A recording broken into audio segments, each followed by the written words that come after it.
Hi guys, today we're going to talk a bit about the difference between different types of websites. In this section of the course we're going to have a look at dynamic websites. So it's useful to have a little bit of an understanding about what's the difference between a static versus a dynamic website. So essentially this is just a little example of a static website, and pretty much all the websites that you've seen or might have built up until now have been static websites, which essentially means they're built primarily using HTML and CSS. You might get a bit of JavaScript to add some interactivity to the site, but static sites tend to get the name static because their content doesn't really change a lot and doesn't change often. They're not really designed to be able to change that easily and that quickly. However, they are a lot quicker to build, a lot easier to build, which makes them a lot cheaper. But because they're static and they don't change much, the content can get out of date reasonably quickly, so that's the problem. And this is really where the web started. They were all pretty much static websites, and because of some of those issues, we moved into more recent times, the dynamic website being what people use more often than not these days. And giving you an example, taking a screenshot there of the Virgin Australia website. That's a classic example of a dynamic website. It's dynamic for a few reasons. Certainly, it's dynamic because this whole thing in the middle here changes. If you go to have a look at their website, you'll see that's changing constantly, and that's a part of the dynamic nature. But then also a lot of this stuff that you can do over here, and you're actually searching a database that sits behind the website and drives the website. That's one of the things of dynamic websites. They are driven by databases that sit underneath, and all of the content lives in this database, and that's why it's able to change so quickly and it's able to be updated, and the site doesn't get out of date or become stale, and that's part of the big advantage.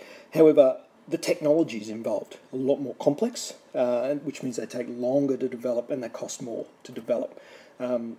But they certainly have some significant benefits over a static site. And you also can see the same sorts of technologies as the HTML and CSS. That's fundamental to all of them. They might use bits of JavaScript as well. But you'll see lots of other different technologies used. I mean, we're going to use this one here, PHP, but Microsoft have a dynamic website technology called ASP.NET. Adobe have got one called ColdFusion. There's another open source one called Ruby on Rails, and there's others. But they're sort of the main players. But we're going to use the PHP language to do our dynamic website stuff and have our web page interact with the database. So understanding a little bit more, it's useful to know how websites are served. And there's a significant difference between serving just a plain old static website and serving a dynamic website. So here we've got the process of serving just a plain old plain old static website. Sorry. Here we've got a computer that's running a web browser, and we typically call that the client in the web. So the client with a web browser on it views the websites and the web pages, and lots of stuff happens at the client. It's at the client that HTML gets interpreted, and CSS gets interpreted there, and also JavaScript gets interpreted here as well. But over here is where the web server is, and so this is called the server. So we've got a client-server type arrangement happening, and the server is a computer out on the internet which is running a piece of software called a web server. So this is just software, web server software, and there's a few different types of web server software.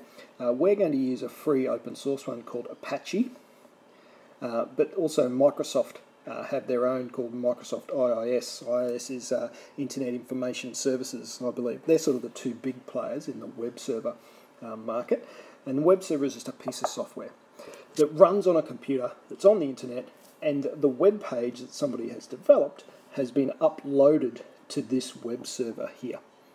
So that when a client computer makes a request for a web page, www.google.com for instance, it goes to the web server that's got that website stored on it, and it sends back the HTML request back to the web browser, and all of the HTML and the CSS and JavaScript is all rendered by the browser on the client machine. So that's pretty much the process of a static website. If we look at a dynamic website, it's a little bit more complex because there's more stuff going on. You've still got your local computer, as in your client, sitting over here running a web browser that's making a request for a web page that runs through the internet. And when it hits the web server checks the page, the technologies used to build the page. Now, if it's more than just plain old HTML, CSS, it sees some other dynamic technologies embedded in that page.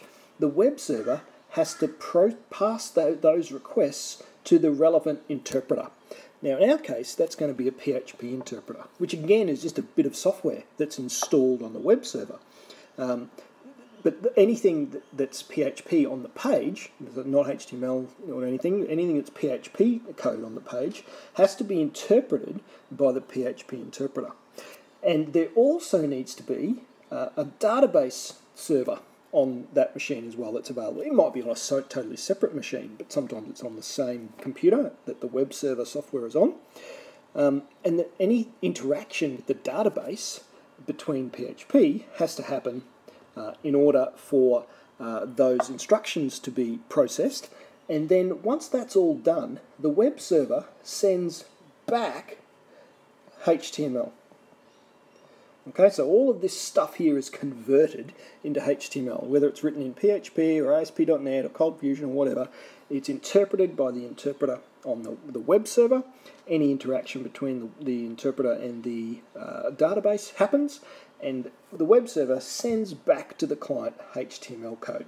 So because that's all the web browser on the client can interpret and display. It can't actually display PHP or ASP.NET code. It can only display HTML. So that's the process, which means you need, when you're doing dynamic web development, you need some extra bits. You need to have not only your web server, but you need to have the interpreter for whatever language, whatever dynamic language you're using, and you also need to have a database server installed.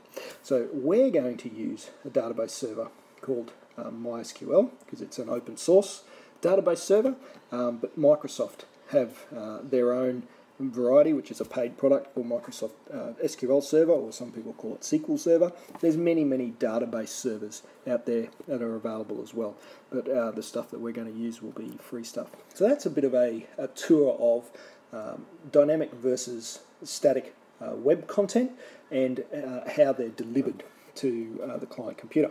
So the next thing we're going to look at is, well, okay, so how do we get this stuff installed so that we can actually develop some things? And that'll be the next thing we'll look at.